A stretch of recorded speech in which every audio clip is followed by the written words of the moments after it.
Muy buenos días, profesora. Muy buenos días, compañeras y compañeros. Hoy, junto a mi grupo conformado por Fernanda Díaz, Matías Lara, Paula Valenzuela y quien les habla, Jordan Garrido, presentaremos el glosario de farmacología asociado a inflamación y trastornos de la coagulación.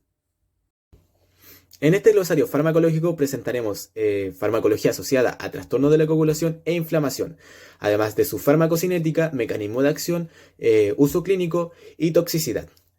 Primeramente, ¿qué es la inflamación? Es una respuesta rápida y ampliada, controlada humoral y celularmente, y desencadenada por la activación conjunta de los fagocitos y células endoteliales. Por otro lado, los trastornos de la coagulación se presentan cuando faltan o se dañan algunos factores de la coagulación. Esto produce la formación de coágulos de sangre dentro del cuerpo, así bloqueando el flujo de la sangre y causando problemas graves. El lupus es una patología crónica inflamatoria en donde el sistema inmune de nuestro cuerpo, en lugar de actuar afectando las infecciones que pudiesen entrar desde fuera, este va a atacar los propios tejidos, pero estos son tejidos que están sanos. Esto obviamente nos va a causar mucho dolor y afecta principalmente a la piel, a los riñones, articulaciones y al corazón.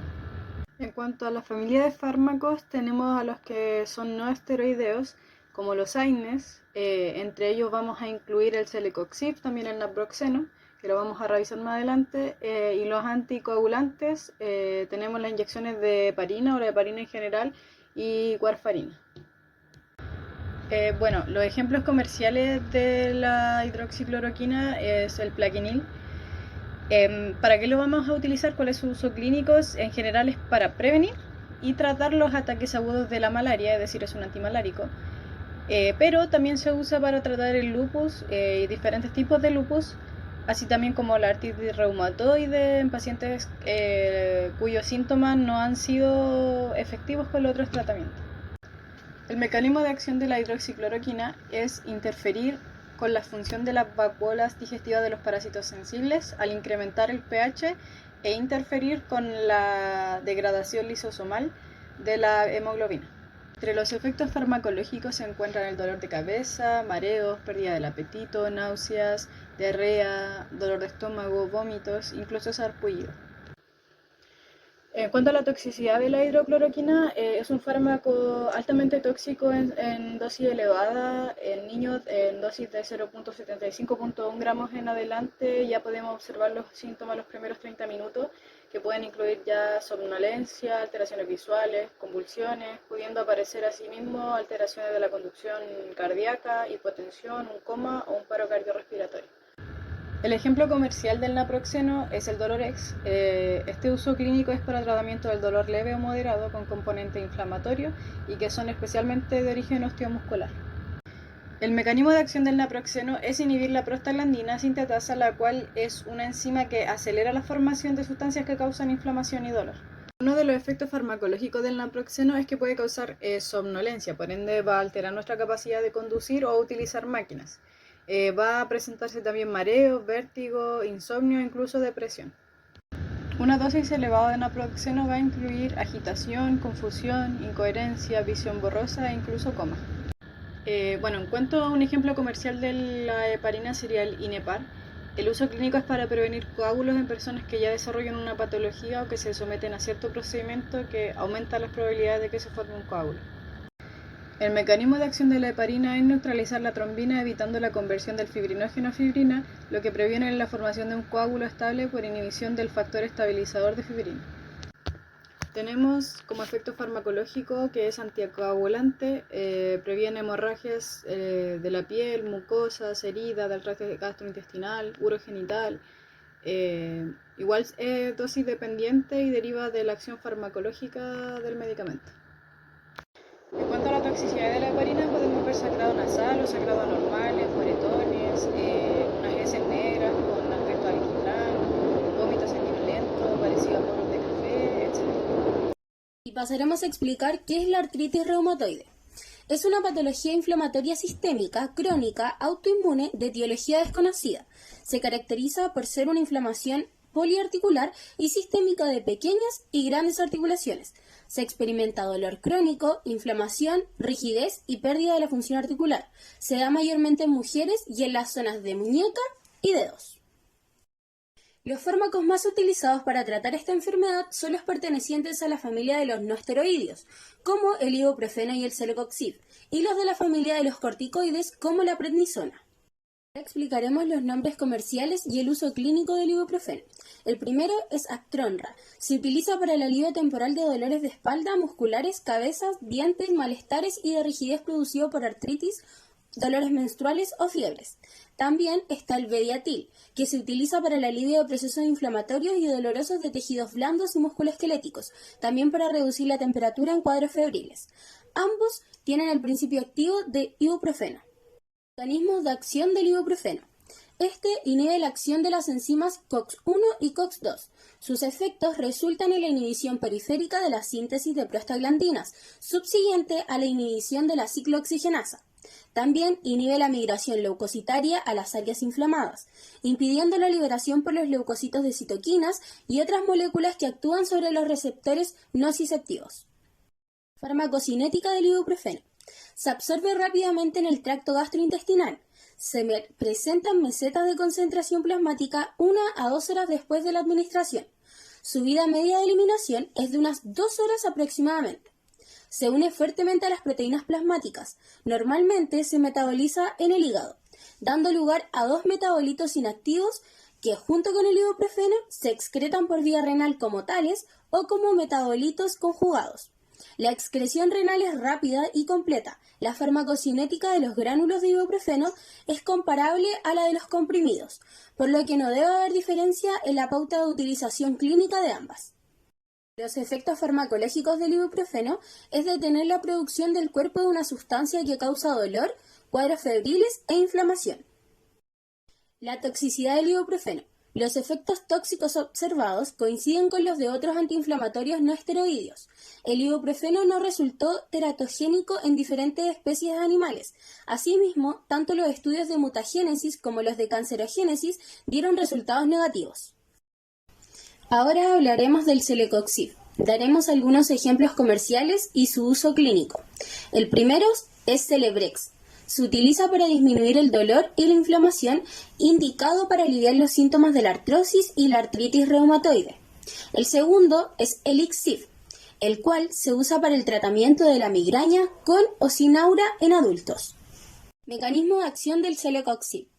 Es un inhibidor no competitivo de la enzima ciclooxigenasa 2 o COX-2. A diferencia de los AINES convencionales, que son inhibidores de la COX-1 y COX-2, estas enzimas catalizan la conversión del ácido araquidónico a prostaglandina H2 y a tromboxanos. Farmacocinética del celecoxib. Es un fármaco para administrar por vía oral y se alcanzan sus máximos niveles plasmáticos en unas 3 horas aproximadamente. Sigue una farmacocinética lineal, al menos dentro del rango de dosis terapéutica. No se conoce su biodisponibilidad absoluta, pero se sabe que los alimentos con alto contenido en grasa retrasan su absorción en 1 o 2 horas y aumentan la cantidad de fármaco que se absorbe en un 10 a 20%. Este fármaco se puede administrar por tanto con las comidas.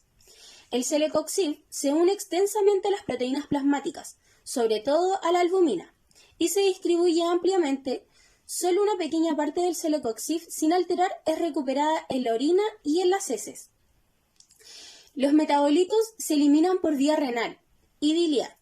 El 57% de las dosis se recupera en las heces y el 27% en la orina. El aclaramiento plasmático es de unos 500 mililitros por minuto y la semivida de eliminación es a las 11 horas aproximadamente. La edad, los factores étnicos, raciales, la insuficiencia hepática o la disfunción renal afectan la farmacocinética del fármaco. Efectos farmacológicos del celecoxib. Es disminuir los niveles de dolor e inflamación producidos en el cuerpo producto de las patologías. La toxicidad del celecoxib. Luego de estudios realizados en ratas y ratones, se obtuvo que el celecoxib no es carcinogénico, ni al ser usado en periodos de 2 años. Luego de aplicar un test de Ames, se comprobó que no es mutagénico. También se realizó un test in vivo de micronúcleo de ratón y se comprobó que no es castrogénico. Por otra parte, se comprobó que el celecoxib no tiene efectos adversos sobre la fertilidad. Ejemplos comerciales y uso clínico de la prednisona. El primero es Cortiprex. Se utiliza para el tratamiento de desórdenes endocrinos, respiratorios, hematológicos, oftálmicos y reumáticos. Meticorten es el segundo. Se utiliza como medicamento antiinflamatorio también para tratar o evitar reacciones alérgicas y como tratamiento para determinados tipos de enfermedades autoinmunes, afecciones cutáneas, asma y otras afecciones pulmonares.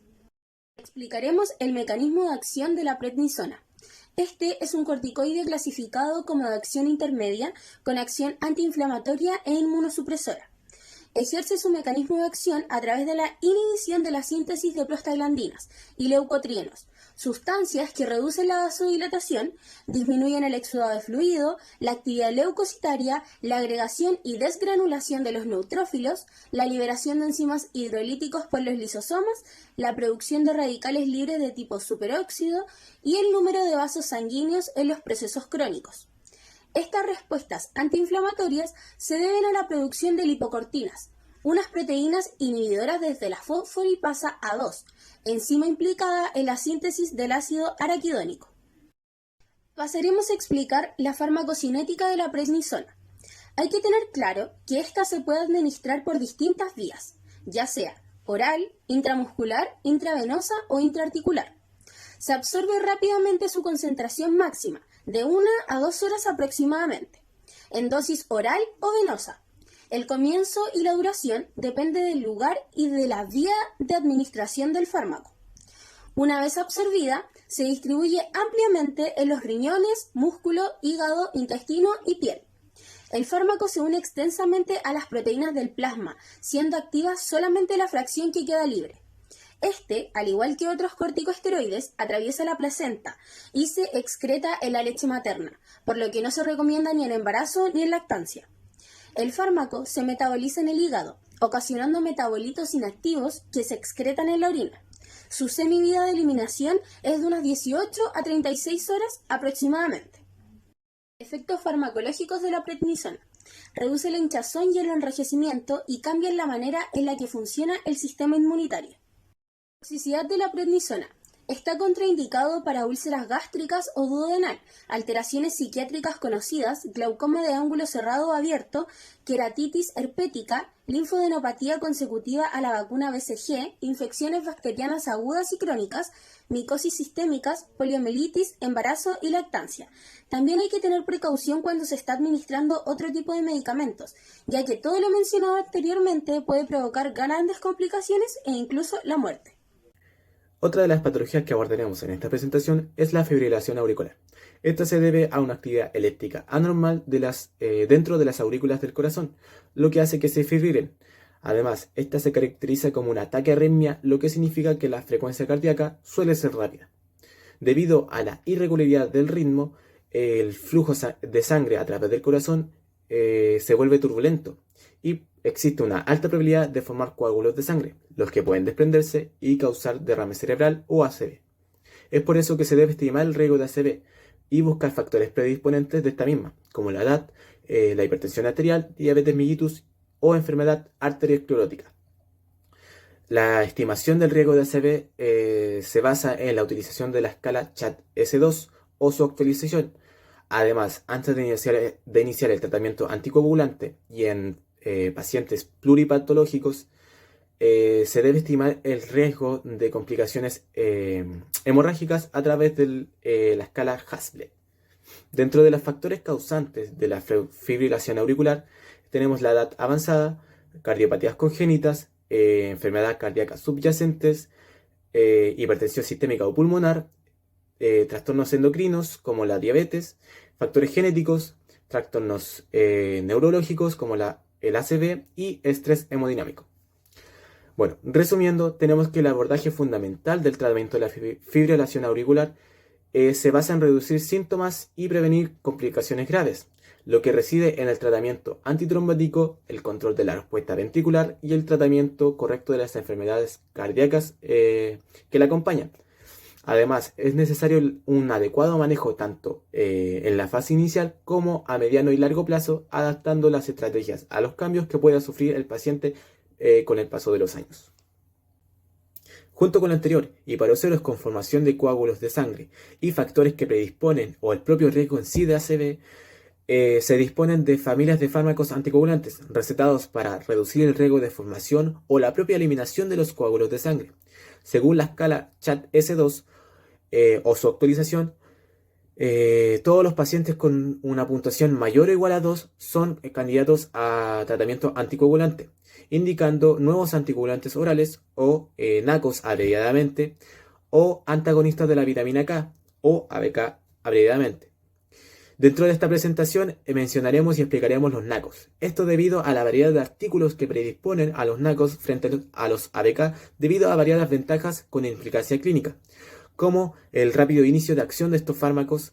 Los controles de la coagulación rutinarios no son necesarios para estos, tienen un bajo riesgo de efectos adversos relacionados con su mecanismo de acción y además tienen un bajo potencial de interacción medicamentosa.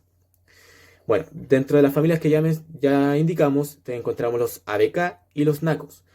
En los ABK encontramos la warfarina, que mencionaremos y explicaremos más a fondo en la siguiente patología.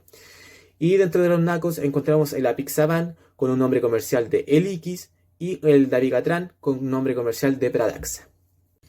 El apixaban tiene un uso clínico de prevención del ictus y de la embolia sistémica en pacientes adultos con fibrilación auricular no valvular, con uno o más factores de riesgo, tales como ictus o ataque isquémico transitorio previo, una edad mayor o igual a 75 años, hipertensión, diabetes mellitus o insuficiencia cardíaca sintomática. Dentro de su farmacocinética encontramos que su administración es por vía oral. Tiene una biodisponibilidad de hasta el 50% aproximadamente en dosis de hasta 10 miligramos. Se absorbe rápidamente y alcanza una concentración máxima a las 3 o 4 horas después de su administración. Dentro de su distribución es unida a las proteínas plasmáticas humanas de hasta el 87% aproximadamente. El metabolismo es principalmente hepático y sin inducción o inhibición a nivel de citocromos, y por tanto su interacción con otras drogas es mínima. Y su excreción es mayoritariamente fecal, o sea, del 75% y 25% por vía renal. Dentro del mecanismo de acción, el apixaban es un potente inhibidor oral reversible, directo y selectivo del factor 10A. No requiere antitrombina 3 para hacer su actividad antitrombótica. Además, no tiene efectos directos sobre la agregación plaquetaria, sino que inhibe indirectamente la agregación plaquetaria inducida por la trombina. Al inhibir el factor 10A, el apixaban previene tanto la formación de trombina como la formación de trombos. Dentro de la toxicidad encontramos que puede producir anemia, hemorragia ocular, hipotensión, epistaxis, náuseas, hemorragia gastrointestinal, hemorragia rectal, sangrado gingival y hematuria. El uso clínico del dabigatran es para la prevención del ictus y la embolia sistémica en pacientes adultos con fibrilación auricular no valvular, con uno o más factores de riesgo como el ictus o accidente isquémico transitorio previo, una edad mayor o igual a 75 años, insuficiencia cardíaca, diabetes mellitus o hipertensión arterial. Su farmacocinética es administrada por vía oral de absorción rápida con biodisponibilidad del 7,2%, con una concentración pico a las 2 horas de la administración. El volumen de distribución de 60 a 70 litros con una escasa unión a proteínas. La prodroga, el dabigatran etexilate, se metaboliza en el hígado a dabigatran, la forma activa, y se excreta entre el 80% renal y 20% fecal. Su mecanismo de acción es ejercido en una acción anticoagulante mediante la unión a la trombina, que de este modo queda incapacitada para interactuar con sus sustratos. El dabigatran ejerce una potente inhibición de la trombina de forma selectiva, reversible y competitiva. La toxicidad del dabigatran puede producir anemia, epistaxis, hemorragia gastrointestinal, hemorragia genitourinaria, incluyendo la hematuria, dolor abdominal, diarrea y náuseas. Un tromboembolismo pulmonar es una enfermedad grave que se caracteriza por la llegada de émbolos, que son trombos o coágulos, al pulmón desde alguna zona del cuerpo, generalmente desde las piernas. los cuales obstruyen las arterias pulmonares, bloqueando el paso de sangre. Esto produce que parte de la sangre que llega al pulmón no se oxigena adecuadamente, y también al no poder pasar correctamente la sangre a través de las arterias pulmonares, aumenta la presión de la sangre por detrás de la obstrucción, pudiendo también alterar el funcionamiento de la parte derecha del corazón. El tratamiento oportuno para desintegrar este coágulo reduce significativamente el riesgo de muerte. Y bueno, para lograr esto se usan anticoagulantes o distintos procedimientos médicos. Los medicamentos que con mayor frecuencia se utilizan en esta patología son los inhibidores directos de la trombina, heparina no fraccionada, heparina de bajo peso molecular y también los antagonistas de la vitamina K, que son anticoagulantes orales. Bueno, el esquema clásico de inicio de terapia es de heparina, seguida por acenocumarol o warfarina, que son anticoagulantes orales, reduciendo así la mortalidad por tromboembolismo pulmonar, que es de un 25 al 30%, esto se reduce a un 2,5 aproximadamente. No se debe utilizar acenocumarol o warfarina solas inicialmente porque esto aumenta el riesgo trombótico en los primeros días. Acenocumarol, ¿para qué se prescribe? El acenocumarol pertenece al grupo de medicamentos denominados anticoagulantes, que disminuyen la capacidad de coagular de la sangre y por tanto ayudan a prevenir la formación de coágulos en los vasos sanguíneos. Se prescribe para la prevención y tratamiento de la coagulación de la sangre. Farmacocinética del acenocumarol. Como primer punto tenemos la absorción. Esta se absorbe vía oral, con rapidez, con una biodisponibilidad sistémica de un 60% como mínimo. La concentración máxima se alcanza al cabo de 1 a 3 horas. Como segundo punto tenemos la distribución. La mayor parte del acenocumarol se halla en plasma, unido en un 98,7% a proteínas plasmáticas, especialmente a albúminas. El acenocumarol pasa a la leche materna en cantidades prácticamente no detectables y atraviesa la barrera placentaria. Como tercer punto tenemos el metabolismo. Esta se metaboliza intensamente dando lugar a metabolitos, al parecer farmacológicamente e inactivos en el ser humano. Y como cuarto punto y último tenemos la eliminación. Su vida media de eliminación plasmática es de 8 a 11 horas. Solo el 0,12 al 0,18% de la dosis se excreta inalterado en la orina. La excreción acumulativa de metabolitos y de sustancia activa inalterada durante 8 días se eleva al 60% de la dosis en la orina y al 29% de las dosis en las heces. El mecanismo de acción del acenocumarol impide la formación en el hígado de los factores activos de la coagulación 2, 7, 9 y 10 de la proteína C, mediante la inhibición de la gamma-carboxilación de las proteínas precursoras, mediada por la vitamina K.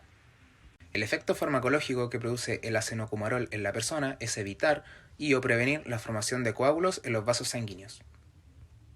El hígado, al parecer, es el principal órgano diana de la toxicidad de los derivados cumarínicos, incluido el acenocumarol. La administración de esta sustancia a dosis muy elevadas o excesivas puede provocar hemorragias. Como segundo medicamento tenemos la warfarina, o como su nombre comercial, Cavamed. Este se utiliza para prevenir que se formen coágulos de sangre o que crezcan más grandes en la sangre o los vasos sanguíneos.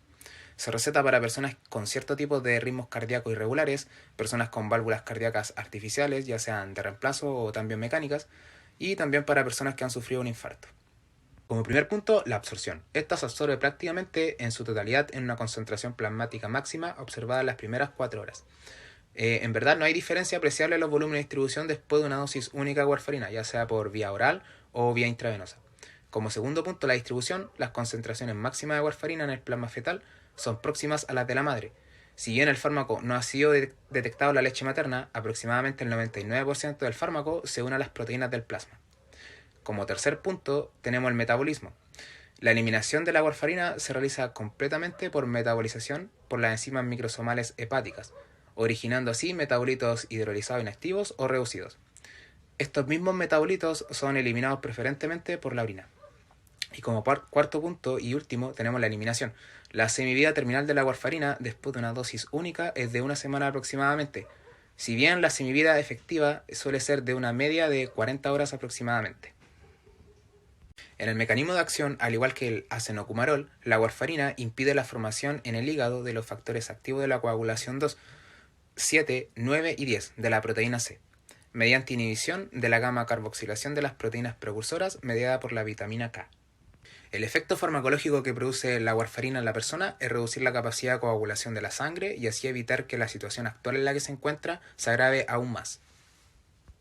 Una toxicidad de warfarina en la persona puede producir hemorragias altamente mortales, también parálisis, parestesias, cefaleas, hipotensión y un shock inexplicable. Gracias a todo lo anterior, podemos interpretar que los fármacos asociados a las patologías son importantes para poder revertir un posible mal pronóstico para el usuario afectado y poder llevar un tratamiento satisfactorio. Es por esto que los fármacos deben ser utilizados con prudencia y con la dosis correspondiente.